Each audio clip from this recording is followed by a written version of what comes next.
गुरुर्ब्रह्मा गुरुर्विष्णू गुरुर्देव महेश्वरा सद्गुरु साक्षात परब्रह्मा तस्मै श्री सद्गुरुवे नमः। जय जय रघुवीर समर्थ श्रीराम समर्थ। सद्गुरु चरणांना नतमस्तक हो। आपण या निरूपणास सुरुवात करूया।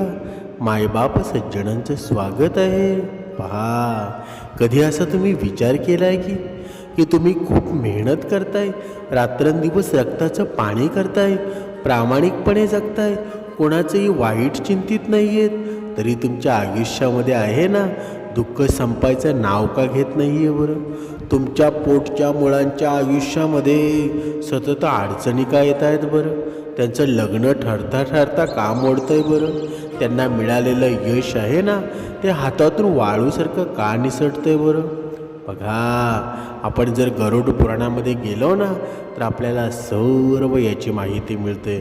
भगवान विष्णूंनी अशा काही रहस्यांचा उलगडा केलेला आहे ज्या ऐकून आहे ना तुमच्या पायाखालची जमीन सरकेल। गरुडा पुराण सांगतं ना की केवळ आपली कर्म आपल्याला भोगावी लागत नाहीत, तर कधी कधी आहे ना आपल्या आईवडिलांच्या कर्माची फळं आहेत, त्यांचे शाप आहेत, त्यांचे दोष आहेत, ते सुद्धा आपल्याला वारस हक्काने मिळत असतात। हो, या ऐकून तुमच्या अंगावर शहारे येतील, तुम्हाला धक्कासुद्धा बसेल, पण हेच कडू अंतिम सत्य आहे ना।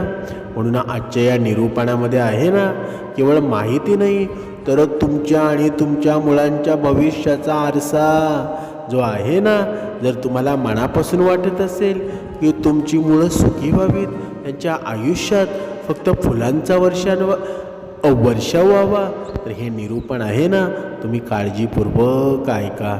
आपल्या आईवडिलांच्या आशा असतात ना, काही चुका असतात ज्यांच्यामुळे त्यांच्या 7 पिढ्यांना नरक यातना भोगाव्या लागतात। आपण बघतो ना, अनेक जण विचारतात, आम्ही तर रोज देवाची पूजा करतो, उपवास करतो, मग आमच्याच घरामध्ये सतत आजारपण का असतं बरं? माझ्या मुलाला एवढं शिकूनसुद्धा नोकरी का मिळत नाही बरं? आमच्या घरामध्ये साधा कारणावरून महाभारत का घडतंय बरं? जेव्हा आपण आपल्या आयुष्यातील संकटाकडे पाहतो ना तेव्हा आपण फक्त आपल्या चालू जन्मातील आणि स्वतःच्या कर्माचा विचार करतो, पण आपण एक गोष्ट विसरतो, आणि ज्या रक्ताचे आहोत ना, ज्या कुळामध्ये आपण देहधारण केला आहे, त्या आईवडिलांनी आणि पूर्वजांची कर्मे आहेत ना, आपल्या नशिबाच्या दोरीला अदृश्यपणे बांधलेली असतात। जसं आपल्याला आईवडिलांची मालमत्ता मिळते तसंच त्या मालमत्तेसोबत आलेलं पुण्य किंवा पापसुद्धा आपल्याला स्वीकारावं लागतं ना। आणि आज आपण गरुड पुराणाच्या पानापानातून त्या गूढ श्लोकांमधून हे शोधणार आहोत की पालकांचे कोणते गुण आहेत ना मुलांना राजा बनवतात आणि कोणते दोष आहेत त्यांना रंकाच्या रांगेमध्ये उभे करतात। म्हणून या निरूपणामध्ये स्वतःचं मन भरून येऊन डोळे पाणावलेले जातील, कारण यात अशा काही गोष्टी आहेत ज्या कदाचित तुम्ही आजपर्यंत कधी ऐकलेल्या सुद्धा नसतील। बघा, आपण आपल्या पूर्वजांचं वर्ष श्राद्ध करतो ना, काही लोक तर त्याच्याकडे ढुंकून सुद्धा पाहत नाही। त्यांना ती थट्टा वाटते की आपले पूर्वज आता वारलेले आहेत, मेलेले आहेत, त्यांचा नामशेष झालेला आहे, त्यांचा आणि माझा संबंध काय आहे बरं? पण बघा, गरुड पुराणामध्ये संपूर्ण लिहून ठेवलेलं आहे, जरी आपले पूर्वज मृत्यू झालेले असतील तरी त्यांचा आशीर्वाद आहे ना आपल्यासोबत कायम असतो। आणि जर आपण त्यांच्या वर्षश्राद्ध करत राहिलो तर आपले पूर्वज शांत होतात आणि त्यांचा तो आशीर्वाद आहे ना आपल्याला संपूर्ण जीवनामध्ये सुख मिळवून देत असतं। बघा, गरुडा पुराणामध्ये भगवान विष्णू पक्षीराज गरुडाला सांगतात की अधर्मानं मिळवलेलं धन हे 10 वर्षापर्यंत टिकतं, पण 11व्या वर्षी ते मुळासकट नष्ट होतं। जरा पालकांनी कोणाला फसवून लाच घेऊन गरिबांचा हक्क मारून किंवा रक्ताचे नाते विसरून संपत्ती जमा केली असेल ना, तर ती संपत्ती त्यांच्या मुलांच्या आयुष्याभर विष बनून येते. तुम्ही विचार करा, तुम्ही खूप कष्ट करून एक महाल उभा केला, पण त्या महालाची वीट जर कोणाच्या तरी रडण्यानं भिजली असेल ना, तर तो महाल तुमच्या मुलाला कधीही शांत झोप देऊ शकणार नाही. याचा अर्थ काय होतो बरं? म्हणजे अधर्माचा पैसा हा वाळवीसारखाच असतो ना, तो वरून चमकतो, पण तो तुमच्या मुलांच्या आरोग्याला, त्यांच्या बुद्धीला आणि त्यांच्या नशिबाला आतून पोखरून काढून टाकत असतो. तुम्ही तुमच्या मुलासाठी बँकेमध्ये करोडो रुपये ठेवले असतील, पण जर त्या पैशांच्या मागे कोणाचा तरी तळतळाट असतील ना, तर तोच पैसा तुमच्या मुलाच्या दवाखान्यामध्ये असेल, कोर्टाच्या पायऱ्या चढवण्यात झिजण्यात असेल किंवा व्यसनामध्ये खर्च होऊन जाईल. तो पैसा टिकणार नाही. उलट तो जाताना तुमच्या मुलाचं सुखसुद्धा घेऊन जाईल.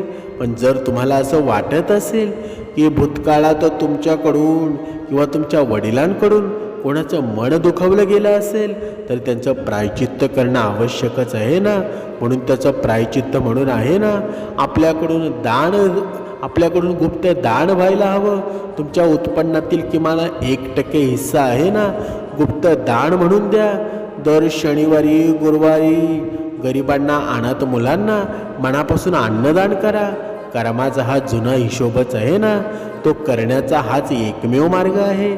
लक्षात ठेवा, हे दान आहे ना, हे पापे जोडून टाकतो. म्हणून आपल्या हिंदू धर्मामध्ये आहे ना, दानाला खूप महत्त्वाचं आहे. आता दुसरा म्हणजे अत्यंत महत्त्वाचा आणि भीतीदायक संकेत म्हणजे कुळधर्म आणि कुळाचार विसरणं. गरुडा पुराणानुसार जे पालक आपल्या कुळदेवतेची पूजा विसरतात ना, घरातील जुन्या परंपरा मोडीत काढतात किंवा आपल्या पितरांचे श्राद्ध तर्पण करत नाही, त्यांच्या मुलांच्या आयुष्यामध्ये पितृदोष नावाचं मोठं वादळ येतं. झाड कितीही मोठं असलं तरी जर त्याचं मूळ सुकलेलं असेल ना, तर त्या झाडाला फळं कशी येणार बरं? येतील का कधी? कधीच लागणार नाही. आणि लागलीच ना, तर ती गोड कशी असणार बरं? आपले पूर्वज आहेत ना, ही आपली मुळं आहेत. जरा आईवडील भक्तीपासून दूर असतील, जर घरात देवाची आठवण काढली जात नसेल, तर मुलांच्या मनामध्ये अशांतता आणि वैफल्य निर्माण होतं. मुलं चांगल्या संगतीमध्ये जात नाहीत, मुलं वाईट संगतीमध्ये प्रवेश करतात. मुलांची संगत आहे ना, ती अधोगतीला जाते. आजकाल आपण पाहतो ना, मुलं खूप शिकतात पण आईवडिलांना मान देत नाहीत. का बरं? कारण त्यांच्या घरामध्ये आहे ना, संस्काराती ती भक्तीची ज्योतच विझलेली असते. कुळदेवतेचा कोप म्हणजे आयुष्यामध्ये पावलोपावले येणारे अडथळेच आहेत ना. म्हणून दररोज सकाळी आंघोळ झाल्यावर मुलांच्या हाताने देवासमोर दिवा लावायला लावा. पण आपण काय करतो बरं? आई वडील सर्व काही कामं करतो, पण मुलांना मात्र काही करू देत नाही. पण जर आपण त्याच्या हातून काही केलं नाही, तर तो शिकेल का बरं? तसं होत नाही. पण आपल्या जीवनामध्ये जोपर्यंत मुलं लहान आहेत ना, तोपर्यंत संस्कार द्यायला कमी पडू नका. वर्षातून एकदा न चुकता आपल्या कुळदेवतेच्या गावी दर्शनाला जा. पितृपक्षामध्ये पितरांचं स्मरण करा. कुळधर्माचं पालन केल्यानं मुलांच्या बुद्धीमध्ये सात्विकता येते ना, आणि त्यांच्यावरील वाईट शक्तीचा प्रभावसुद्धा कमी होतो. गरुड पुराणामध्ये अन्नाला ब्रह्मा असं मानलं जातं. तुम्ही कोणत्या मानसिकतेचे अन्न शिजवता आणि ते अन्न कोणत्या पैशातून आलेलं आहे, याचा थेट परिणाम आहे ना, तुमच्या मुलांच्या रक्तावर जातो, त्यांच्या विचारांवर होतो. अन्न हे केवळ पोट भरण्यासाठी नसतं, तर ते विचारांची निर्मितीच करताना. जर घरामध्ये सतत भांडणं होत असतील, आई रडत रडत स्वयंपाक करत असेल, तर त्यांच्या अन्नासोबत नकारात्मक ऊर्जा आहे ना, ती मुलांच्या पोटामध्ये जात असते. शास्त्र असं सांगतो, जसं अन्न तसं मन मनुष्याचं होऊन जाईल. जर तुमचं अन्न आहे ना वाईट प्रवृत्तीनं दुसऱ्याच्या जीवनामध्ये दुःख देऊन ते तुम्ही अन्न खात असाल, तर तुमच्या जीवनामध्ये सुद्धा दुःख येणार आहे, हे प्रत्येकानं लक्षात घ्या. जर आईच्या डोळ्यातील पाणी आहे ना ते जेवणामध्ये पडत असेल, तर ते जेवण मुलांच्या शरीरामध्ये गेल्यावर रोग निर्माण करतं ना. घरात सतत आजारपण असण्याचं हे एक मुख्य कारण असू शकतं. कधी कधी शांतपणे विचार केलाय का तुम्ही की तुमच्या मुलांचा राग आहे ना, तो एवढा राग का येतो बरं? तो प्रत्येक गोष्टीवर चिडचिड का करतो बरं? तो तुमच्याशी उलट का बोलतो बरं? कदाचित त्याच्या पोटामध्ये जाणाऱ्या अन्नामध्ये आहे ना तुमची अस्वस्थता असेल, तुमचा क्रोध असेल आणि तुमची भीती मिसळलेली असेल. आईच्या मायेनं बनवलेलं जेवण आहे ना ते अमृतासारखं असतं, पण रागाच्या भरात बनवलेलं जेवण हळाहळ विष बनतं. अन्न शिजवताना आहे ना कधीही गप्पा मारू नका किंवा टी व्ही बघू नका. त्याऐवजी मनातल्या मनामध्ये रामनाम जप करा. ओम नमः शिवाय म्हणा, जय सद्गुरू म्हणा. या मंत्रांचा तुम्ही नेहमी जप केला ना तर तुमच्या भोजनामध्ये तात्काळ भगवंत येईल. भोजन तयार झाल्यावर देवाला नैवेद्य दाखवा आणि मगच मुलांना द्या. यामुळं अन्नातील सर्व नकारात्मकता आहे ना ती नष्ट होते आणि ते अन्न प्रसादच बनतं ना. आणि जे प्रसाद बनलेलं अन्न असतं ना ते भगवंताला आवडतं ना. कधी कधी आपल्या जीवनामध्ये बघा एक गोष्ट नक्की घडत असते. जेव्हा आपल्याला टेन्शन येतो, आपण रागवलेलो असतो, कधी कधी अनेकदा आहे ना आपण आपल्या स्वार्थासाठी किंवा केवळ मजेसाठी मुक्या प्राण्यांना त्रास देत असतो. पण गरुड पुराणामध्ये सांगितलेलं आहे प्राण्यांची हत्या करणं, त्यांचा छळ करणं हे सर्वात मोठं महापाप आहे आणि याचं फळ आहे ना थेट पुढच्या पिढीला भोगावं लागतं. निसर्गातील प्रत्येक जीवामध्ये ईश्वराचा अंशच असतो ना. एखाद्या गाईला लाथ मारून किंवा एखाद्या कुत्र्याला दगड मारून जर तुम्ही पुढे जात असाल तर लक्षात ठेवा त्या जीवाचे जे आद्र निश्वास बाहेर पडतात ना ते तुमच्या मुलांच्या प्रगतीमध्ये अडथळे आणतात. जेव्हा तुमची मुलं परीक्षेला जातात किंवा नोकरीच्या इंटरव्ह्यूला जातात तेव्हा तुमच्या हाताने पिडा दिलेला तो मुका प्राणी यमराजाच्या दरबारामध्ये साक्ष देत असतो. घराबाहेर आलेला भिक्षुक किंवा एखादा भुकलेला प्राणी जर तुमच्या दारातून उपाशी गेला तर त्या घराची लक्ष्मीसुद्धा त्याच्यासोबत निघून जात असते. तुम्हाला असं वाटतंय का की तुमच्याकडे सगळं असूनही घरात समाधान नाही आहे, पैसा आहे, घर आहे, पण आमच्या जीवनामध्ये सुखच नाही आहे. कोणी आपल्याला आजारी पडतो, माझी आई आजारी आहे, माझा मुलगा आजारी आहे. कदाचित कोण्या एका मुक्या जीवाचे डोळे तुमच्याकडे न्यायाची याचना करत असतील, त्यांचा तळतळाट तुमच्या मुलांच्या सुखाच्या आड येत असेल. बघा, एक नियम नक्की करा. तुमच्या घरात पहिली पोळी ही गायीसाठी असेल. शक्य असल्यास मुंग्यांना साखरफीट टाका. उन्हाळ्यामध्ये पक्ष्यांना पाणी ठेवा. 21 दिवस हा नियम सडक पाळून पहा. तुमच्या मुलांच्या आयुष्यातील जुने अडथळे दूर होतील हे तुम्हाला स्वतःला अनुभवायला मिळेल. ज्या पालकांनी आपल्या आयुष्यामध्ये कधीतरी स्वार्थासाठी कोणाची फसवणूक केली असेल ना, कुणाची मालमत्ता हडपली असेल किंवा न्यायालयाच्या कुठी साक्ष देऊन एखाद्या निष्पापाचं आयुष्य उद्ध्वस्त केलं असेल, त्यांच्या कर्माचा भीषण फटका आहे ना त्यांच्या मुलांच्या वैवाहिक आयुष्यामध्ये सुद्धा बसतो. कर्माचं चक्र आहे ना ते अतिशय सूक्ष्म आहे. जर तुम्ही एखाद्याच्या मुलाचे हक्क हिरावून घेत असतील तर ईश्वर तुमच्या मुलांच्या नशिबातला आनंद कमी करत असतो. गरुड पुराण काय सांगतं बरं की खोट्या साक्ष देणाऱ्या व्यक्तीला बघा, तुम्हाला नरक माहीत आहे का? त्या नरकामध्ये एक प्रकार आहे तो म्हणजे रवरव नरक. या रवरव नरकामध्ये आहे ना तिथे स्नान मिळतं आणि त्याच्या पिढ्यांना पृथ्वीवर दुःख भोगावं लागतं.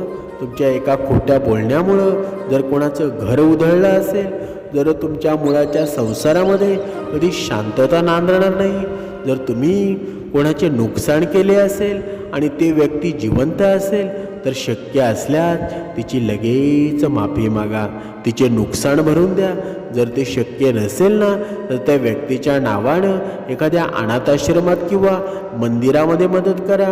दर पौर्णिमेला सत्यनारायणाची पूजा करा. म्हणजे तुमच्या जीवनामध्ये संभाव्य येणारे पुढील दुःख आहे ना, पुढील संकट आहे ते आपोआप कमी होऊन जाईल. म्हणजे जिथे क्षमा नम्रता असेल ना ते भगवंत घेत असतो. म्हणून आपण क्षमा नम्रतेमध्ये राहावं. गरुडा पुराणातील सर्वात भीषण आणि कठोर शिक्षेपैकी एक म्हणजे कोणती शिक्षा आहे बरं? ते अनैतिक संबंधाचे पाप. आता तुम्हाला अनैतिक संबंध म्हणजे काय मला सांगायची गरज नाही.